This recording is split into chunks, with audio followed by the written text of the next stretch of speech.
Hello, I'm Shashi Tharoor, and I'm delighted to accept this invitation from the Pune International Literary Festival to give you 2 minutes of my thoughts on what the world needs today. I think, frankly, new leadership is part of the answer. Look at the world around us. From a time when many celebrated the arrival of globalization, the benefits of instant communications, and the digital revolution, to the cultural aspects of cosmopolitanism and liberal thinking, we're now being confronted by an unavoidable backlash to these ideas and facing the real risk that the COVID-19 pandemic will inaugurate an era of de-globalization. The signs are mounting that the world may embrace isolationism and protectionism in a far more enthusiastic way than before the outbreak, including in India, where Atmanirbharta is being talked about. The indications are evident because the pandemic has confirmed for many that in times of crisis, people rely on their own governments to shield them. The global supply chains are vulnerable to disruption and are therefore unsustainable, and the dependence on foreign countries for essential goods could be fatal. COVID-19 has also convinced many that strict border and immigration controls are essential and that national interests should trump international cooperation.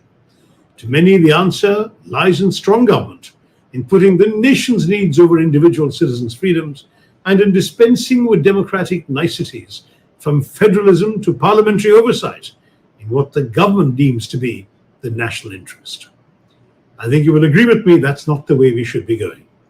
And if we are to resist such trends, we need new leaders from the young, from the generation that looks with horror on our society becoming more insular, stratified, and hostile, wants to rise to the occasion and bring us back together.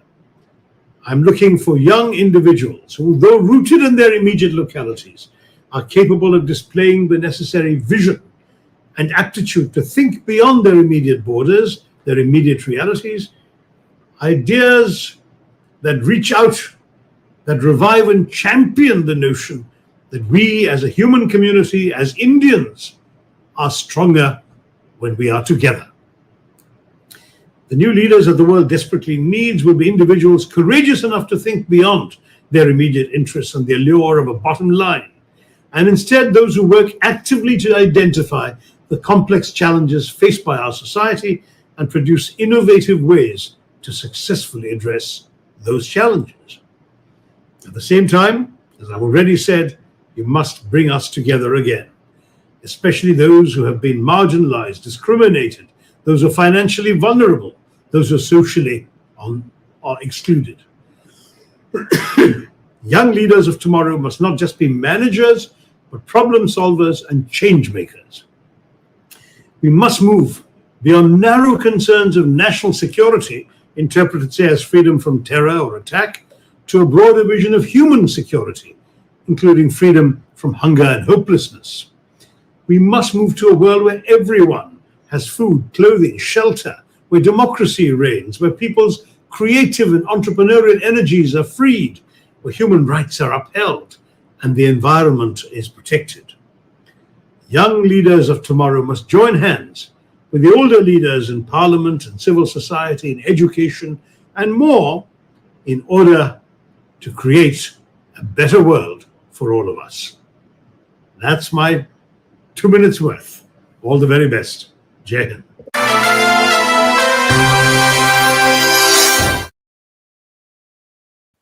Welcome back to Studio One. It has been a very exciting first day of PILF 2021. For our last session in Studio One today, we will look into the deep secrets of writing mystery novels in the discussion, Mysteries, the Enigma, and the Intrigue. With our guests, Mr. James Ziskin, Dr. Manjiri Prabhu, Ms. Liz Nugent, and leading the discussion will be Ms. Janet Rudolph. James W. Ziskin is the author of the Anthony, Barry, and McEvity award-winning Ellystone Mysteries. His books have also been finalists multiple times for the Edgar and Lefty Awards. His short story, The 25-Year Engagement, was a finalist for the 2021 Edgar, Agatha, Anthony, and McVitie Awards for Best Short Story. James' next novel, Bombay Monsoon, Ocean View Publishing, is coming in December 2022. His international experience includes 2 years working and studying in France, extensive time in Italy, and nearly 4 years in India. Liz Nugent is a writer of award-winning psychological suspense novels that top the Irish bestsellers list, and Liz has won multiple literary awards. Her books have also been optioned for screen adaptations. Liz's books have been translated into 16 languages, and she has also written extensively for radio and television in drama and animation. In October 2017, Liz won the Irish Woman of the Year Award for Literature, and in February 2021, she was awarded the James Joyce Medal by the Literary and Historical Society of UCD. Dr. Manjiri Prabhu holds a doctorate in communication science and is a short filmmaker, an award-winning international author, and also the founder-director of 2 international festivals. She has directed over 200 children's TV programs, more than 50 short fiction and travel films, and has authored 18 books. Her thesis, converted into a book titled Roles, Real and Real, has become a rare reference book for students of Hindi cinema. Manjiri has been acknowledged as a pioneer in India among women writers of mystery fiction, and she has a diverse global fan following. She has been invited to reputed international literature festivals like Boucheron, Cheltenham Litfest, the International Agatha Christie Festival, UK and International Women Fiction Writers, Matera, Italy. She is also an animal welfare activist, promoting, caring, and adoption of street dogs for more than 35 years. This has culminated into her latest research-oriented nonfiction book, The Doctrine of Peace. The discussion will be led by Ms. Janet Rudolph. Janet A. Rudolph is the editor of the Mystery Readers Journal and creative writer-director at Murder on the Menu and Team Building Unlimited. She blogs daily at mysteryfanfare.com, facilitates a weekly mystery book group, hosts literary salons and crime writers, and has been a committee and board member on numerous mystery conventions, including Boucheron and Left Coast Crime. She has received the Ellery Queen Award, the Hercule Poirot Award, the Anthony Award, Special Service Award, and Popular Culture Award for Mystery, Special Service Award, and Popular Culture Award for Mystery, among others. A long-time contributor to the mystery genre, she received her PhD in religious mystery fiction. Ms. Janet Rudolph, please dive into this mysterious discussion on mysteries, the Enigma, and the Intrigue. Thank you so much for that wonderful introduction. We are glad to be here all over the world. I find this all so wonderful. The best part of COVID, right? Looking for something. First of all, we are going to have a discussion. If you do have questions, please put them in the chat, and we will answer them in the last 10 minutes. First, and I'm going to start with the fact that I am so impressed with everyone. I'm just saying, I loved listening to that. You are all killers on the keyboard. So today we're going to examine how that happens. And we have a small group, so we're going to have a discussion. My first question has to do with creating intrigue and suspense. What do you consider intrigue and suspense individually? And how do you go about creating it? I would assume in different ways. Who would like to start? Liz. Okay. Liz, you're on. Yeah, let's start with Liz. Well, I guess suspense and intrigue is created by in fiction, or we're talking about fiction, crime fiction, is created by asking a central question at the very beginning of a novel, and then hopefully holding the reader until that question is answered by the end of the novel. And I certainly do it. There are two types of crime novelists. They're the ones who plan it, who plot what they're going to write all the way through. And then there's ones like me who make it up as we go along. And neither one is better than the other. We both kind of find our way eventually. But I find, for me, the best way to do it is that if I don't know what's going to happen next, then neither is the reader. So in that way, my books tend to be unpredictable. Well, I hope they are.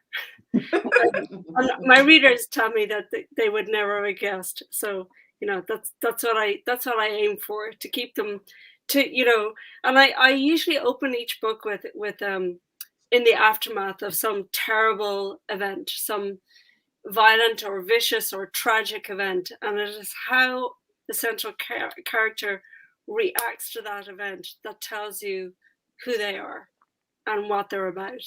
And then I hold the reader by the scruff of their neck from that page until I can drop them like a stone on the final page. That's what I aim to do. I don't know how successful I always am, but that's what I go for. Well, I think you're successful at it in all your books. Thank you. We're going to come back to that. Basically, so Liz raised the issue of plotter versus pantser, which is the expression that's used at a lot of panels that I've been to. Jim, how do you go about creating intrigue? You also have series, so not only within a book do you have to create suspense, but you have to keep people going for the next book. And the rest of the series. Yeah, it's a different kind of a challenge from a standalone. And I agree with Liz about, putting off and holding the reader as long as you can till the end. And that would go for even, in a series and a continuing, greater arc of a story. But within an individual book, I think suspense comes from the waiting. It's the dangling, and that's suspending, if you will. The etymology, I guess, of suspense would come from that dangling, meaning you dangle a carrot for the reader, and you keep the reader waiting. Keep them waiting as long as you can. Otherwise, if you give gratification to the reader too soon, obviously, then you've got to start over and do it again. And obviously, there are rhythms and ups and downs in a book. Along the way to make it an intriguing story. But in a series, and especially in a mystery series, as opposed to, say, suspense, more classic suspense or thrillers, I think that intrigue is not necessarily a sine qua non in mysteries.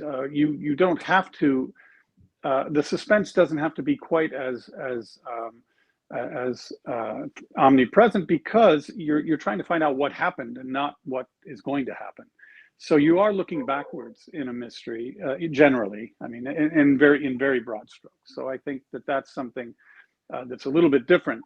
But we tend to write we jump back and forth among the different subgenres. And my next book is more of a thriller than a mystery, for sure. So we dabble in all of these things. Well put. Thank you. Manjiri, what do you think? How do you create suspense? And do you have a go-to trick? Do you have a way of doing this? I think the way I look at it, I think my entire goal is to create this illusion of, feeling of control in a reader's mind. the reader, when he's reading, thinks he's in control. He knows who's done it. And then finally, towards the end, like Liz drops the bomb or whatever it is. I like to call it the climax, the grand reveal, like in Agatha Christie novels, and let the reader gently know that you were under an illusion, So they have this, they feel that they're in control. And I think my whole focus is always trying to keep the element of surprise alive in in the entire book. And of course, I do it through a number of ways. The plot, the mystery has to be so solid. All of you know, if the reader guesses right in the beginning what's going to happen in the end, the fun has gone out of it. So I think to keep that element of suspense and surprise alive, I think that mystery writing really needs a lot of craft. In fact, I really say suspense writing and mystery writing is the most difficult kind of writing, simply because of this element of deception that you have to create in the reader, and then of course at the end of it he still has to feel nice and happy about it. So for me, it's all about this deception and illusion that you have to create. You bring up another question, so we're going a little off track here, at least for my questions. I do have a list. The reader, are you writing for your reader? Are you thinking about your reader, or are you writing for yourself? And I'm going to start with Jim. Are you writing for a reader? I'm writing for the kind of books that I would like to read, and that's sometimes that works out and sometimes it doesn't, at least in terms of commercial success.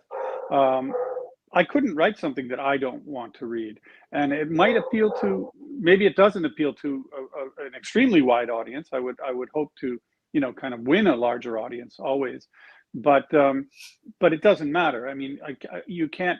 I don't believe you can fake it and write something that is truly compelling and by extension intriguing. If you don't believe in it, if it's not what you love, and you're just following a trend, let's say, or the latest wave and fad, it's not going to work. Liz, do you agree with that? Yeah, I do. I want to touch on something Manjiri said a little while ago when she was talking about the genre in general, and I was reminded of Joseph Heller was approached by another writer whose name I can't remember, but he was approached by him and he said, "I have this great idea for a crime novel," and Joseph Heller looked at him and he said, "Well, good, you should write a literary novel, because actually you need at least 12 ideas for a crime novel." There you are. I love right. That. I love that thought. But really, for myself, I don't really write with the reader in mind, but I like to surprise myself. So I'm writing for me in the same way as James says. I'm writing the book that I want to read. I'm writing the kind of surprises. Like people talk about twists a lot. I prefer a reveal than a twist. But at the same time, I don't want, I don't be predictable. But somebody has the Hound of the Baskervilles. I know. Who has dogs? My dogs are outside. Anybody here? Yeah, probably outside. Yeah, there could be dogs in mine.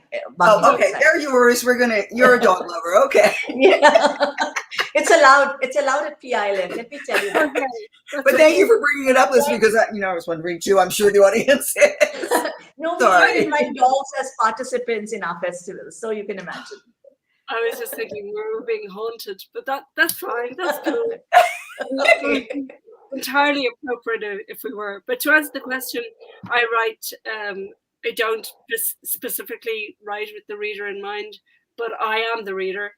I am the person who reads more crime novels than most people I know. So I'm writing for the reader, who happens to be me.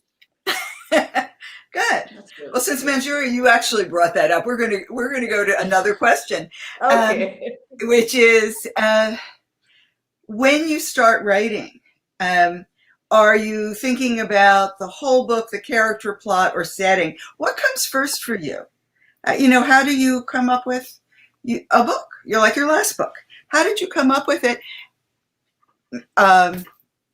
Manjiri, what comes first? Writing the book, character, plot, setting? I think characters come to me first. And I see them.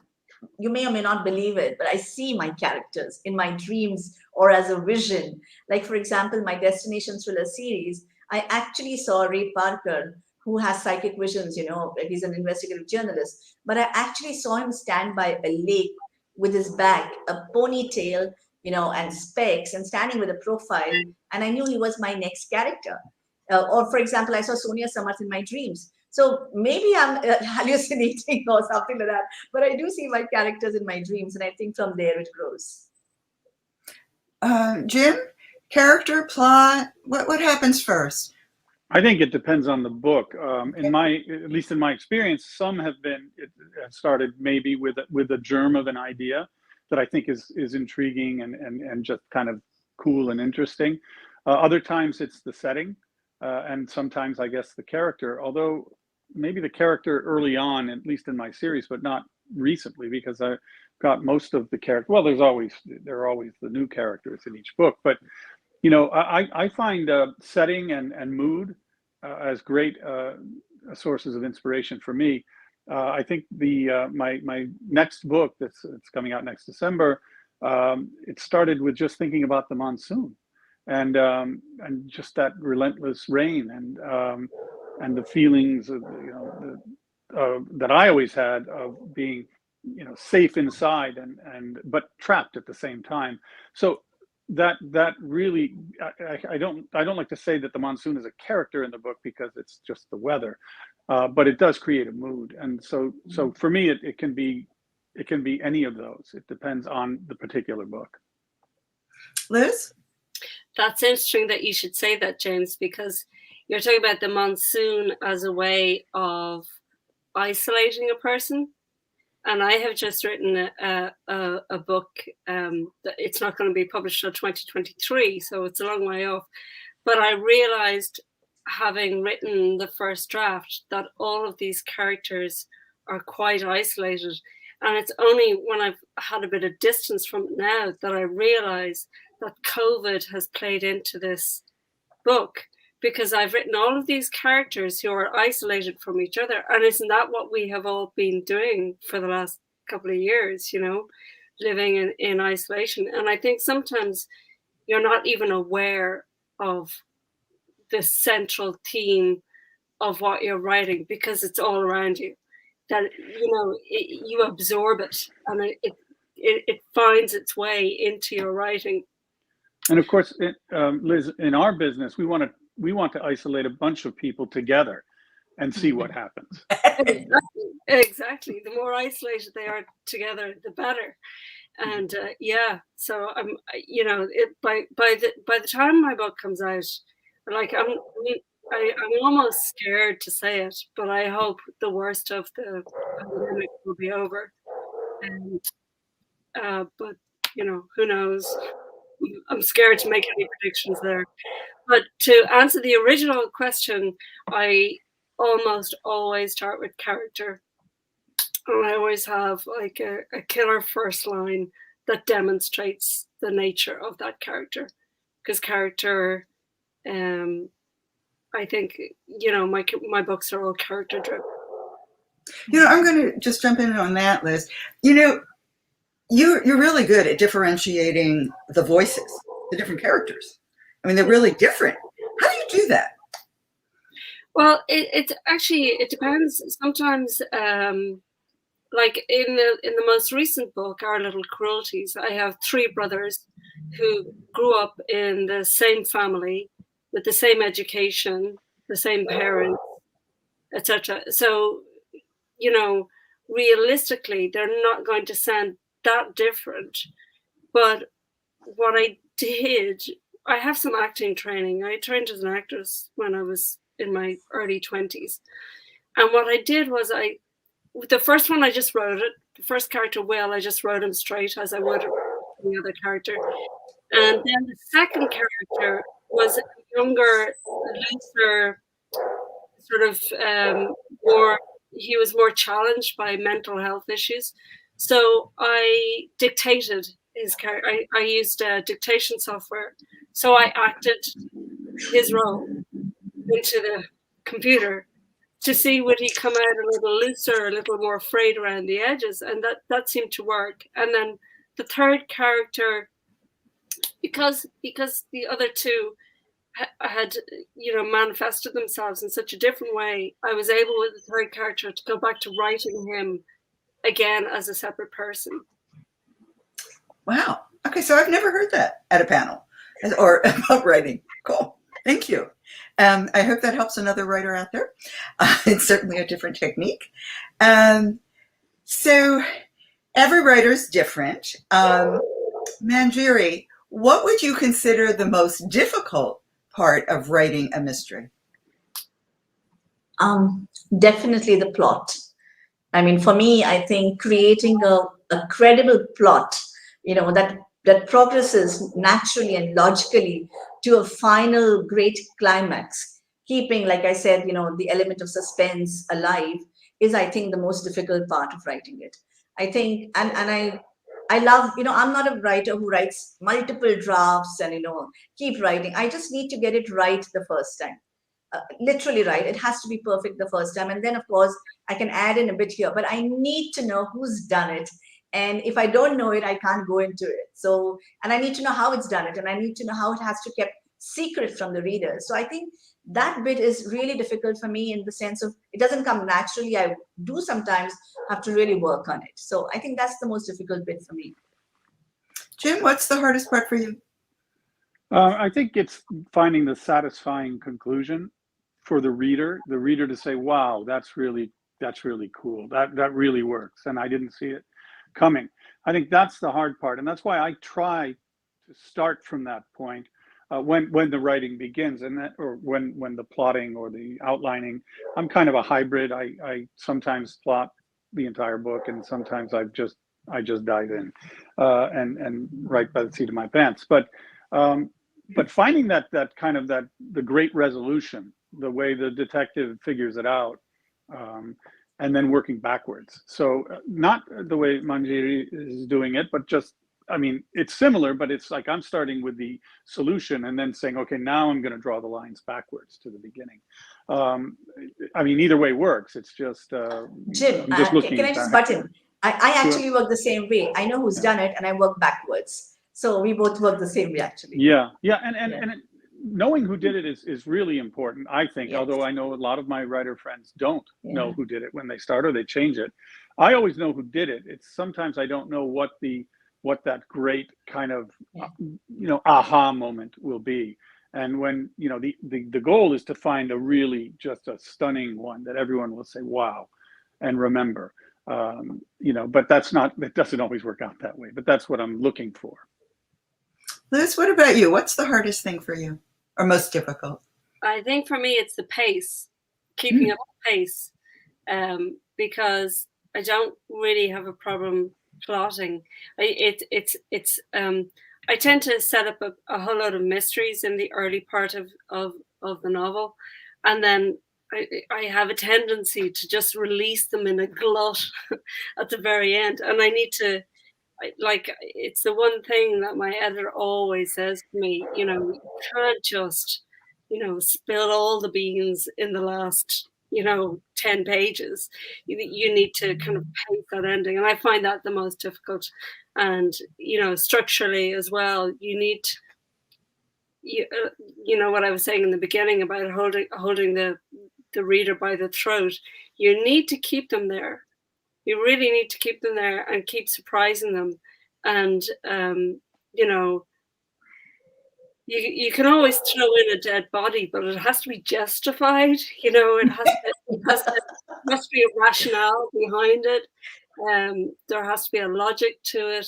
And because my books are character driven, they have to justify. And because I write from the antagonist point of view, I nearly always write from the point of view of the murderer or the criminal. So I have to be able to justify it from his or her point of view as well. And Liz, sorry to interrupt. I think you do a wonderful job with the voice of those characters. They're kind of deliciously wicked. and Oh. it comes through in the narration. It's really, really, really, really good. Coming from you,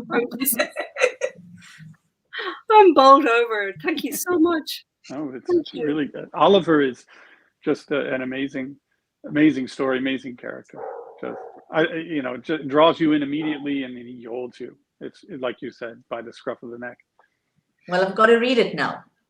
Unfortunately, that's on my immediate reading list now. Oh yes, these TBRs we have, our to be read list, get just longer and longer. I don't know if we can put this in chat. Maybe I know I can't, or we'll put it later on. Some of your latest books, which we'll get to, but in the chat. So we'll come back to that. One of the things that came up at the end also, just remind me if I don't remember, I'm writing these down. We're going to talk a little bit about COVID in novels, because that's something that's been popping up. But, research as well, some historical research. What kind of research do you do for your novels, or a specific novel? Jim, you're setting your novels in the near distant past, so to speak, Manjiri, the past. Liz, yours are more contemporary, but you're still doing a lot of research, even if it's on writing or whatever. Manjiri, tell us a little bit about how you do your research and how important research is to your novel.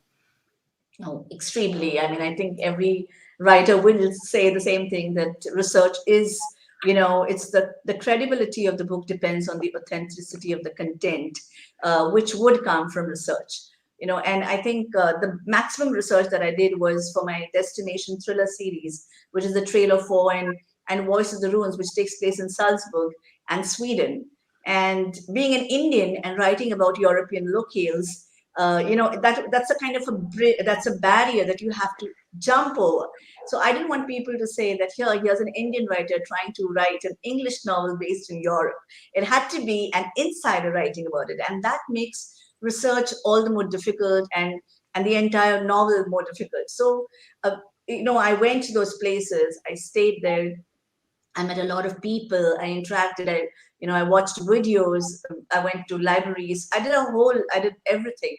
And then I came back and I did more research for it, another 6 months. So yes, research is like really the kind of foundation, the rock solid foundation, important for any novel, especially if it's historical mystery or you're getting an element of history in the contemporary plot. So really research, there is no option to good research. Jim?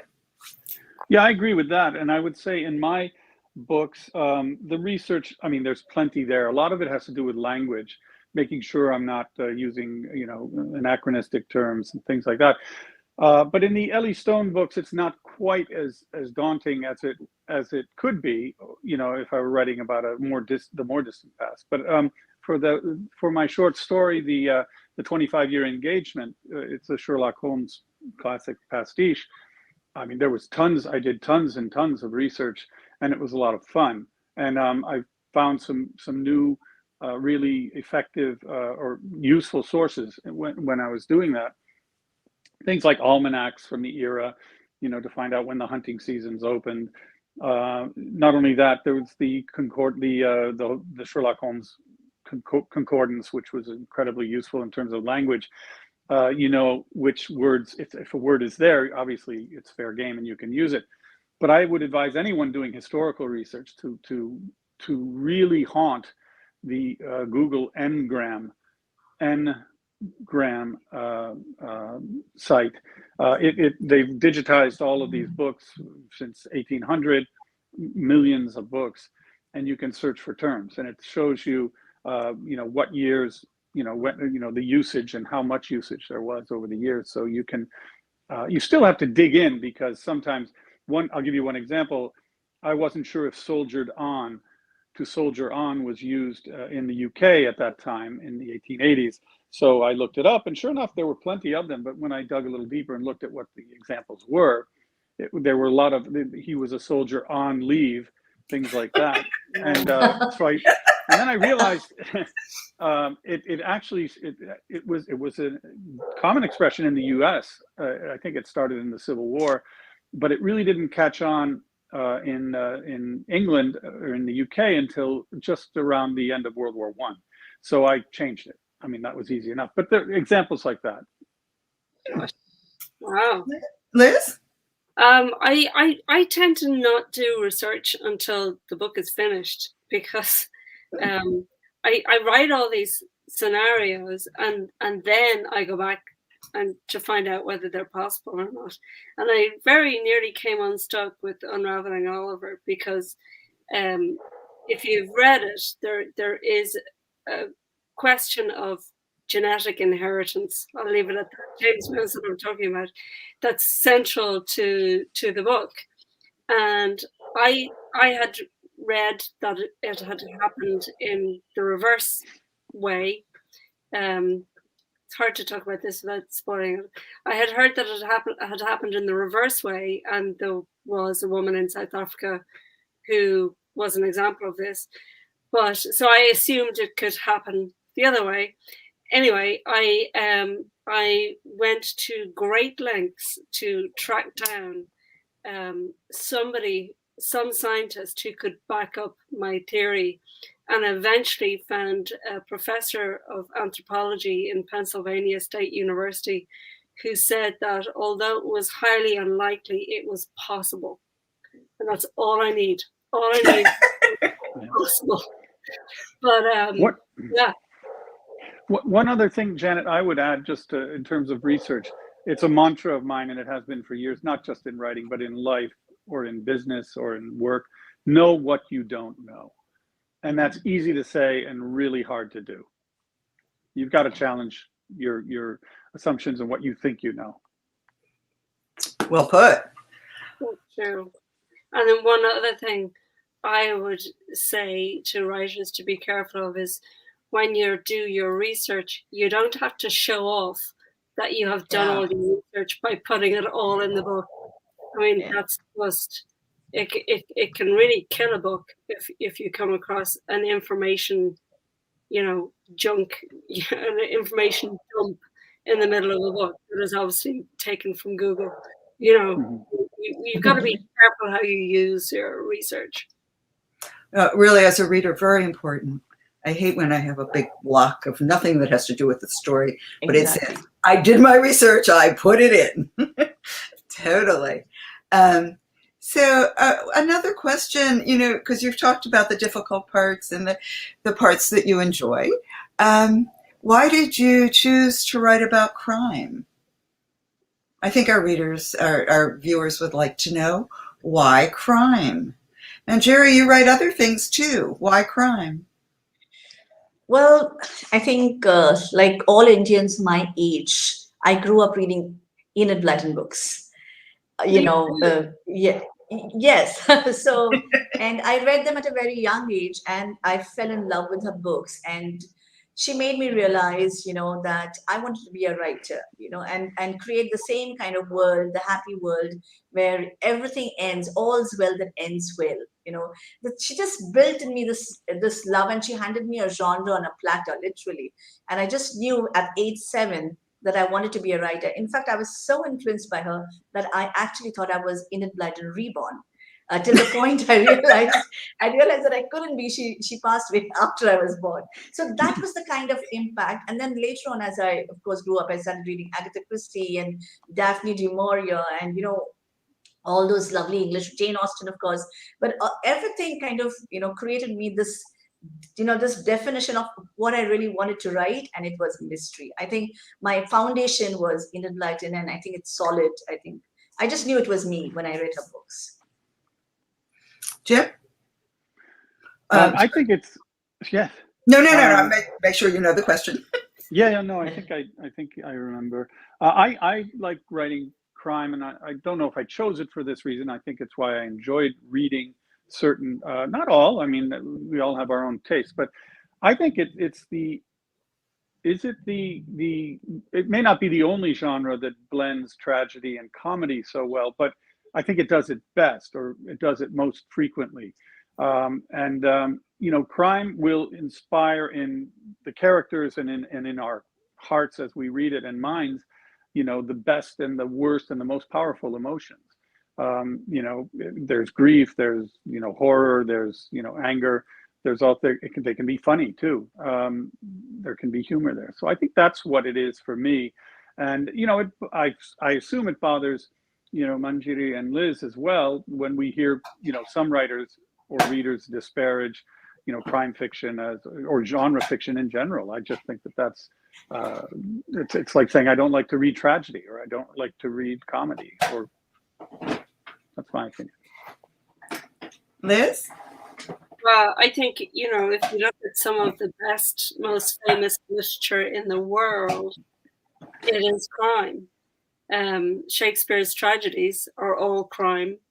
You know, if you look at the best of literary writing, John Banville's Booker Prize winning Book of Evidence is crime. Donna Tartt's Secret History is crime. You know, they all have all of these, you know, giants of literature have written crime novels. Now, they might not thank me for saying that, but it's the truth. And I didn't set out to write a crime novel. Actually, I hadn't read a whole lot of crime. I have now, sort of, I'm catching up. But when I started writing, I hadn't read a whole lot of crime. So I just wrote the book that was in me. And I didn't know it was a crime novel until it was nominated for a Crime Novel of the Year award. That was a first clue. That's a clue. And I was kind of going, but it's not a crime novel. And then I realized how many characters were dead because of my protagonist. I realized, oh hell yeah, I did write a crime novel. So yeah, I think crime chose me rather than the other way around. And now I wouldn't talk about the other way. Should we talk about body counts? Now, can I just add to what Jim said, actually? You know, he said, you know, all these emotions that come into this specific genre, but I also think that mystery genre is a very a motivational genre. I always call it that, because where else would everything go wrong but all come nicely together in the end? I think it really motivates people that everything will ultimately always be fine. I think that's one thing. And second thing, I feel that within the genre, it's an all-encompassing genre, I feel. You can add socio-political evils, you can relationships, anything. You can add genres within genres, and still it would be a great entertaining product. So I feel that, you know, it's a fantastic genre, and I'm in love with it.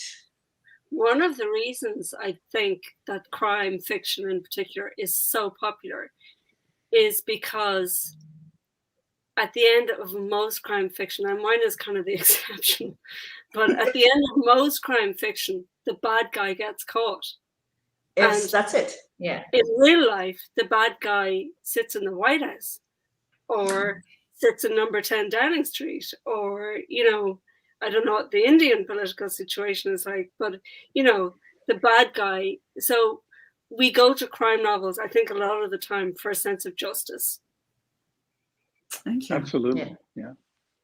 We're coming up to the end of our portion before the questions, but I do have one more question. We'll actually have about 50 more questions, but we'll just take one. I like to overdo it. You know, that's my background.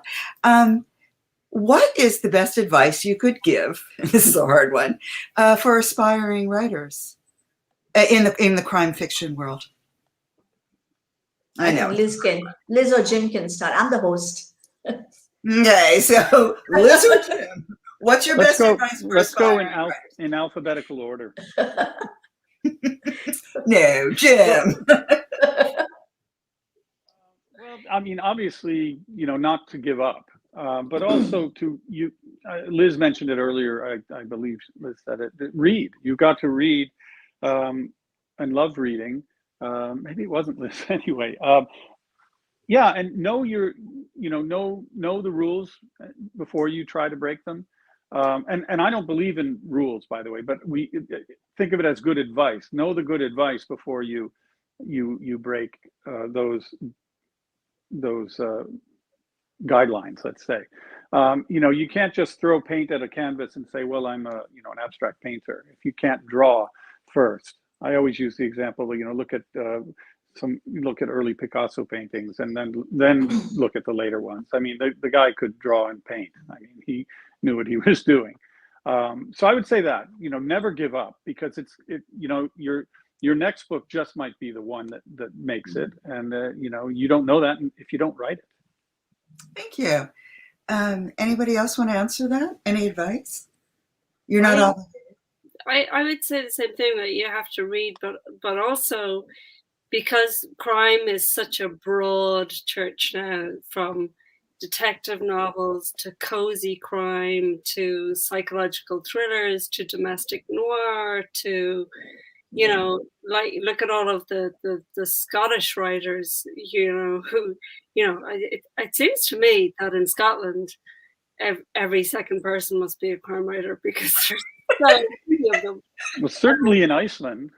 Oh, Yeah. in It's Iceland, not Scotland, yeah. I was at the Iceland Noir Festival 2-3 weeks ago, and it's an extraordinary place because the population of Iceland is only 300,000. And the reality is there's probably one murder a year. And because the population is so small, the murder is caught almost immediately because everybody knows who did it. Wow. And yet there are about 40 working crime novelists who write the most gory, really heavy serial killers who do horrific things. But I think it's the further north you go, the darker it gets. And Scotland is very far north, and Iceland, the darker it gets, the darker the mind goes. And you're living in that darkness. But as for advice, just keep going. Don't give up. Never submit your first draft to an agent. Yeah. Ever. Good advice. Put it in a drawer, do nothing with it for 3 months, then come back to it and start to rewrite it. Then when you finish that bit, send it out to some trusted friends, not your mum and not your best friend, but from some friends that you know are good readers, and ask them for their advice. And then when you get their advice, take it. Don't ignore it. Because what they're saying to you is, this didn't work for me because XYZ, and you have to work on that. Do not, I know so many writers who contact me, would-be writers who contact me and say, I've just finished a novel, and who's your agent? Can I send it to your agent? And I would always say to them, when did you finish it? And they'll always say, yesterday. And I'm like, no, you didn't. You just vomited out a first draft. You go back and now you start doing the work, because the first draft submission is fatal. Nobody is ever going to take on a writer based on their first draft.